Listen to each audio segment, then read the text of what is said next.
Hello, this is Denise Nickerson, and welcome to Coach Within Live. Today we are talking about a subject that is a little bit painful, but is one of the most powerful tools we can use in our self-coaching practice. So I'm kind of excited about it. If you're able to listen and take notes, there may be something here for you that could make lasting change and healing in your life. So I hope that's the case.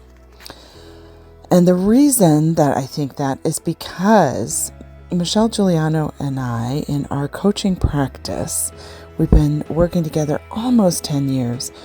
We do have a vocational process. I am a trained vocational psychologist. And so we often encounter in coaching issues, career. People say, hey, there's stuff going on in my career. And then we scratch the surface and there's things going on underneath. And sometimes people deal with those things in therapy, and sometimes they do therapy and coaching. When we approach it from coaching, we're looking at skills and talents. We're looking for greater career satisfaction. But we always take an educational history. And nearly every person we have interviewed over the years, and I'm pretty sure we're up to about 1,000 people on this particular process, every single person has some wound from their education. It's like an unresolved wound that they've carried from their educational years with them through their lives. And it has had an impact on the formation of their personality and their career. These wounds can block us in our personal and professional lives. They can erode confidence, they can create procrastination and fear, and they can prevent us from living, learning, working, and growing in all the ways that we're capable of. So, it's time to think about yourself as the best example, because in self-coaching, you adapt what you learn to you so that it makes sense. So can you think of one thing that a teacher, coach, parent, or fellow student said to you that you never forgot? And honestly, sometimes these education wounds can come across even from like a guest speaker, a careers day, or something. Now, what's interesting is that inverse is also true.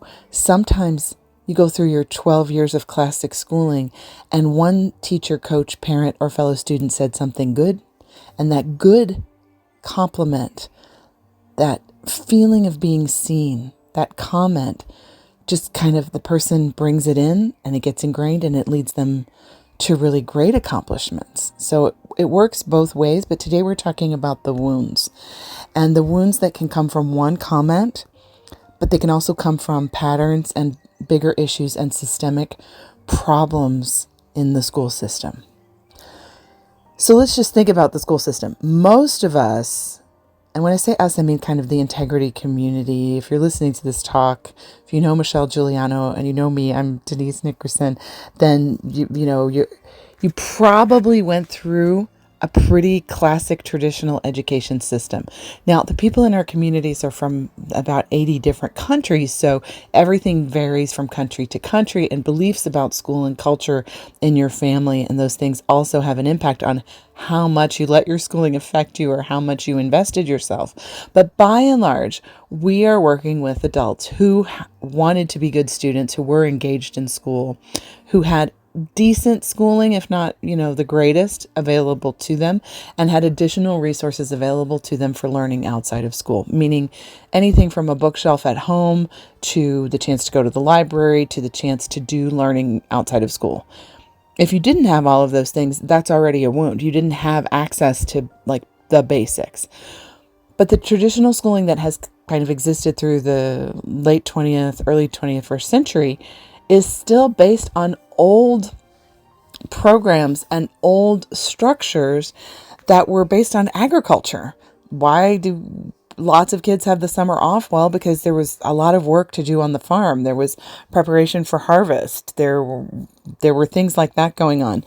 Then there was so there's the impact of agriculture in the design of schooling, and then there was the impact of industrialization, when schools were actually preparing future factory workers. not really preparing creative people, influencers, innovators, leaders, people to shake things up and create social justice where it doesn't exist, and those kinds of things. So when you think about why and how schools were practically designed, you can start to already see, oh, this was not designed with me and my nature in mind and the way the brain works and to stimulate things I might want, like creativity or leadership skills. Or so the design itself is already flawed, and we're perpetuating it all the way up to the PhD level. I can't tell you how many PhD students we've worked with, and the PhD advisors have no training in coaching and creativity and human development and human relationships, and they're just perpetuating the old system. They were kind of put through an academic grinder in isolation, and then they expect that of the PhD candidates that they are supposed to be supporting. It is changing. I have a lot of hope, actually, but systemically, the way things have always been done, which hypnotizes general populations into thinking the way things should be done, we've got a long way to go when it comes to educating human beings and growing them up from birth to young adulthood. But the good news is there's lots of resources like this one that you're listening to right now, where we as adults with free agency can complement, supplement, and heal our education. And then we can pass it on in how we interact with others. And we can think about our expectations. What are our expectations of our own children or the young people in our extended families? What are our expectations of children in our neighborhoods? How do we treat kids? How do we take responsibility for our age-appropriate communications on all things that matter to us with people? And then if we're working in a managerial position, and how are we impacting the lifelong learning of people that we're working with? So those are important questions to ask. But let's go back to your past. Now let's take a little journey and go back to your educational wounds. One thing that I've seen a lot in the coaching practice over the years is the not graduating wound. And this one is cloaked in shame. If something happened, divorce, death, international move, circumstances, something happened, illness, mental illness, caregiving, all kinds of things happen in family systems, and the graduation didn't happen. The biggest wound when I've worked with people, because especially for talented, kind, and intelligent people, is the not graduating high school, and then shame sets in, and secrets happen, and people hide it, and so sometimes it's just a coach's job to grab somebody by the arm and be by their side and just walk them through administrative steps. For neurodiverse people, this is really hard, but I've worked with brilliant people who have not graduated high school for whatever reason. And it's just a psychological fact, it seems to be, that getting that administrative task done is really, really important for self-confidence going forward. And the longer you let that not graduating wound fester, the worse it gets. The same is true for undergraduates in general. Not everybody has to go to college, and definitely not everybody has to go to college in the United States, where the financial sacrifice is out of hand. That said, in general, in most professional circles, in the year 2024, here we are, you need to have a bachelor's degree of some kind. There are alternative bachelor's degrees, there are online bachelor's degrees, there are all kinds of ways. Same story. If somebody did go the traditional path and go to university, and then they didn't get that bachelor's degree or equivalent, like in France, it's called a licence, that first level degree, university degree, without a compelling reason not to, like I was having great success as a guitarist or a concert pianist, or I was selling my paintings, or I was acting. If there's not a compelling reason not to do it, most people can handle the intellectual level, and it's totally fine to stretch it out. Like, oh, I never got that done. Stretch it out over a few years. You don't have to do it like everybody else. And a coach, particularly a coach with some educational consulting experience, can help you look at that. So if you're hiding a wound of not graduating high school or not graduating with your bachelor's degree, and feel that it's hopeless, feel that it's too embarrassing, feel that you're too old, I just want you to take heart. I worked with a woman over 40 in Paris many years ago who was a successful artist, who had successful art exhibitions, who was married, who was fine. She didn't need to do it. And I worked with her over her transcripts. Some of them were very old. We got all of her transcripts, and lots of places will make it hard and put up administrative barriers. And if she was calling colleges and universities, she was living in Paris, she was from the United States, trying to, make that phone call, and hearing those administrators who are living in rules-based systems saying, no, that doesn't work. No, we don't accept that. And really all it took was a kind person by her side, helping her write some letters, explaining, demonstrating her competencies. And we were able to get most of her credits from different educational experiences accepted and pieced together. And she was able to take, I think, 1 or 2 more classes just as a great pleasure to add to her life and graduate. So it is possible. And you've got to find a non-judgmental place, because if you've been hiding it, if it's been a secret, give us a call, send us an email info@salt.consulting. We have absolutely no judgment about that, and we'll help you get to graduation. There's these defining comments that can wound us. People who say, oh, well, you're not a scientist, but really you do have a passion for science. And remember that the pathways available in a secondary education are not the same as the pathways available once you get to university or internships. There's so many different ways to go with a passion for science. You may not have the best grades in physics and biology, but have such a passion for the earth and the environment. And your passion for science may stem from a great curiosity and a love of nature. And you may be the best communications person ever for an NGO that is working on getting plastic out of the ocean or cultivating new forest growth. We don't know. And if a teacher doesn't care enough to have that conversation with you when you're a kid, we can't let all of that potential get wasted. So those defining comments, they happen, they hurt, we don't talk about them, but we internalize them, and bringing them to the light and facing them, writing them down and deconstructing them with a coach is one of the most healing things that you can do.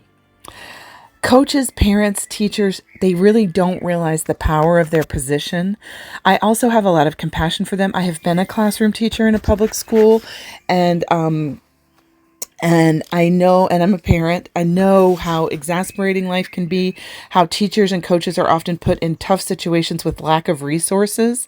So it's not really about a blame game, but the offhanded comment where they maybe think they're being helpful, the art teacher who's like, yeah, this isn't really your thing, and maybe they think they're guiding you, they haven't learned the importance of the towards. There's the away from and the towards, and sometimes experts, high school teachers really are experts in their subject. They are not seeing the big picture of a student's life. Whereas a life coach and a self-coaching process is all about the big picture of your life. So take those things with a grain of salt, but do recognize the impact they may have had on your life. Now, I just recently found out that there is a book by Dr. Kirsten Olson, I hope I'm pronouncing her name correctly, called Wounded by School, Recapturing the Joy in Learning and Standing Up to Old School Culture. And she sounds like me. She sounds like she's worked with and talked with a lot of people and heard a lot about educational wounds. But she was actually doing research, I think at Harvard, where she was looking for the delightful experiences of education because she wanted to amplify and maximize those. And poor thing, I mean, my heart goes out to her because she started out her research looking for joyful experiences and ended up writing a book about education wounds. That's how many she found. So same as Michelle and I, every single human being we've ever worked with has at least one. Not all of them are debilitating, but the work on the healing can start today for you. So you're listening to this, you're thinking maybe about your education wound, and she looks at kind of the overarch of the 12 years of classic education. So if you're an American, first grade through 12th grade, if you're French, from CP to Terminale, those kinds of things. Sometimes people have 13 years depending on the program they're in, but basically through your A levels if you're from England. And she looks at the overarching education and the groups of kinds of wounds, and they really just resonated with me. So I'm going to go through the 7 types of wounds that she talks about, but instead of going in depth into the wounds, I'm going to just give you some self-coaching tips along the way. Okay? So there's creativity wounds. And if you have had a creativity wound because of the actual structure of school, the lack of art education, the lack of chance to try all of the arts, if you have that in self-coaching, the kinds of things you want to do now, if you have any kind of creativity wound, is you want to try artistic activities. You can start small. You can just go to one of those painting evenings where you paint and drink wine with your friends. You can try doodling. You can start with a coloring book and just play with color. I took a color theory class in college, and we had paper, origami paper in every color you could imagine. And it was really shocking at the beginning of the semester. But basically, the professor was like, mixing paints waste paints and waste time. This is color theory. We're going to be working with these colors, and that's why we're working with this colored paper to see how color affects mood and putting colors together. Then you can go mix paints. But the first step was no paints, all different colored paper to do color theory. So find something that excites you for your creativity. Try, go wear a temporary tattoo. Go on artist dates. That's a phrase coined by Julia Cameron in The Artist's Way. Take yourself on artist dates. I remember one of her caveats is you have to go by yourself. Go to a museum, dress in an extravagant way and see how people respond to you. Go to a concert, but connect with all of the arts. Every human practically has their own cell phone that can take amazing photos. Try photography on your lunch break. There's so many easy ways to start healing that creativity wound. Pay attention to your five senses. Do activities around the five senses. And if you want to start healing that creativity wound at work, call a brainstorming meeting. Try making something. Have some fun with your colleagues and see how you can bring more creativity into your work, in your self-coaching practice. The second group of wounds is wounds of compliance. Woof, this is a big one for me because I am not so interested in obedience. I find that obedience to sick power structures creates a sick society. Okay, and I know that in many religions there is a healthy concept of obedience to a benevolent deity. That's not what I'm talking about. I'm talking about compliance for compliance sake. So remember, we just did a little history lesson on, our schools creating obedient factory workers. And wounds of compliance can come from like the drone feeling, the droning on of day in, day out. You have to be here at this time. You have to, the bell's ringing. You have to get to the class. You have to bring your, your materials or whatever. So much focus on obedience and not any focus on the human being. So one way to heal a wound of compliance is to wake up. What is your righteous indignation about in the world today? What is your cause? Find your cause and start getting involved in making a change in the world. You can't go back in time and change the school schedule or change unfair rules that are just based on making people comply and sit down and shut up. You can take a parenting course. You can think about your parenting, especially if you're living with kids and raising kids. There's this idea sometimes that when we're tired and stressed, we just want the kids to obey. We want them to sit, be quiet, eat dinner, to help with the dishes or whatever. But really think about what that does to your child's soul and to yours. Like, is that really good for either of you? Michelle Giuliano and I were at a corporation, a really famous corporation, and we were talking to a group of parents at work, 200 people. And we asked them, do you value obedience? Are you an obedient adult? Only one person raised her hand and was comfortable in her obedient role. And my guess could be that maybe she's like a really amazing administrative assistant, that she doesn't want to make the decisions, but she wants to follow through. And honestly, we're high level people in well-paid, well-qualified jobs, but only one person out of 200. And so we challenged them and said, look, if you don't want to be an obedient person and that's not a pride for you that you're obedient, why are you raising obedient children? So wounds of compliance may, be a rebel. Think of all the social revolutions that and artistic revolutions and political revolutions that the world has gone through, and figure out where are you a rebel? Where are you different? And how can you not comply? And it can be personal and private, like maybe you're going to start eating a vegetable salad for breakfast and just be different. Or it can be maybe you're going to dress a little more extravagantly and more in alignment with your personality. But healing wounds of compliance comes.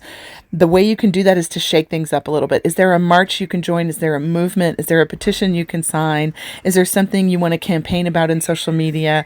A change that you would like to see in the world? And heal those wounds of compliance. The third kind of educational wounds she talks about are wounds of rebellion. This is a little more psychological. Wounds of rebellion come from being a rebel in school, sitting in the back of the class, mouthing off, not doing your homework, because a lot of those kids are really, really smart, and they sense that society is sick. So they sense from the beginning, school is not structured for me. This is not for my well-being. This is something else is going on here. And they're angry about the creativity wounds and the wounds of compliance. So they're saying, I'm going to show that I'm not complying. Here's the problem with that. Their voice doesn't get heard. They often get disciplined, and then it can lead to more extreme self-destructive behavior because their rebellion in school, which might be really minor, doesn't make the impact they want it to make on how they feel and their work and their development. And so it leads to self-destructive behavior because the only way they know how to be heard is to turn up the volume on that rebellion. And how do you turn up volume on rebellion? You maybe use drugs, you skip school, you create disruption. There's all kinds of antisocial behavior that can come from that if the first rebellion isn't taken in stride, if it's just criticized and punished. And that's what we do in schools. We criticize and punish any rebellion instead of celebrating it, instead of highlighting it, instead of saying, hey, isn't this cool? Everybody has a voice. We don't work on our inclusion. So if you have wounds of rebellion, that also led to two other things that are more subtle. I'm not saying you became a drug addict, right? The more subtle ones are, and they make me sad. You can hear I'm getting emotional. One is fear of success, because you tried in your way to rebel and you were silenced. And so you get a hopelessness, and you get a nobody understands me, and an anti-establishmentarianism inside yourself that is not impactful. So that is very sad. And the other one is, kind of a self-sabotaging behavior where it's because that you can't connect the dots between what you want to do, what you think is right, and what society is still imposing. And there's echoes of the school, the kind of forced compliance behavior in corporate culture and in political behavior and things that can really hurt you. So if you have wounds of rebellion, honor your inner rebel, but you have to grow up into your agency and say, how can my inner rebel make a difference? Do I need to make art? Do I need to make a documentary? Do I need to write? Do I need to write for these journals? Do I need to get involved in politics? That's the grown-up way to be a rebel, but a rebel with impact. Not a rebel without a cause. A rebel with a cause is how you're going to heal that wound. There's wounds of numbness. Wounds of numbness stretch right on into our careers. Presenteeism. You've got to wake up in self-coaching. You've got to find your passion to heal those wounds of numbness. If you feel like being a student was just mind-numbing, you've got to wake up, because learning is not mind-numbing. Lifelong learning, growth mindset, all of these things are so exciting. And learning by doing, experiential learning, the multiple intelligences. Find out more about yourself and where you can learn and grow and heal that wound of numbness, of school being mind-numbingly boring. I will tell you, I had a bit of that wound, and one of the ways I handled it as a young person is that I left school a year early. I did graduate high school, but I left and went to college because I was bored out of my mind in many, many situations, and I just left. But the kind of agency and strength of character it takes to do that, not many people have. So that was my rebellion side as well coming in. I want to tell you quickly the wounds of numbness. Ugh, the story of the bird. A language arts teacher who was one of my trainers when I trained to become a teacher told me the story about the child who was writing about a cardinal in a tree and its beautiful feathers, and the bird was singing.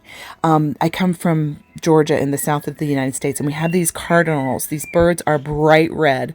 I have never seen anything like it in Europe, and I miss them, and I'm so excited when I see cardinals when I go to the United States.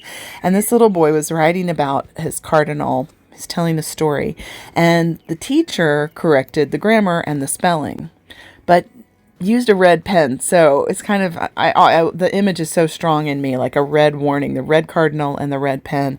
And the next time the little boy just wrote about a bird. So if we are getting numbed out by it being forced to be compliant, by our creativity being stripped from us, by our rebellion being controlled and not listened to, then what happens is we do less. We do less, we grow less, we become smaller, and we allow perfectionism to run our lives. And I don't think that any individual educator you will meet will say, yeah, that was my goal.